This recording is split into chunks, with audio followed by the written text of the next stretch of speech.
ॐ हरि ओम हरि ओम हरि ओम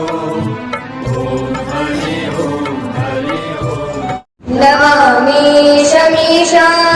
निर्वाणरूपं विभुं व्यापकं ब्रह्मवेदस्वरूपं निजं निर्गुणं निर्विकल्पं निरीहं चिदाकाशमाकाशवासं भजेयं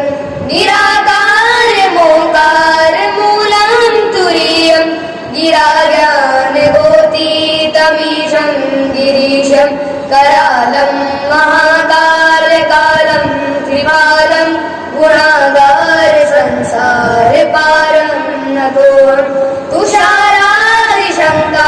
श्रीगौरं गभीरं मनोभूतकोटिप्रवासी शरीरं स्फुरन्लोलिकल्लोलिनी चारुगङ्गा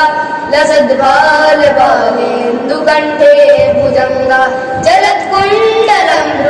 सुनेत्रं विशालं प्रसन्नाननं नीलकण्ठं दयालं मृगाशीषचर्माम्बरं मुण्डमालं प्रियं शङ्करं सर्वनाथं भजामि प्रचण्डं प्रकष्टं प्रगल्भं परेशम् अखण्डम् अजं भानुकोटिप्रकाशं त्रयशूलनिर्मूलनं शूलपाणिं भजेऽहं भवानीपतिं पावगम्यं कलातीतकल्याणकल्पान्तकारी सदा सच्चिदानन्ददाता पुरारी चिदानन्दसन्दोहमोहापहारी प्रसीद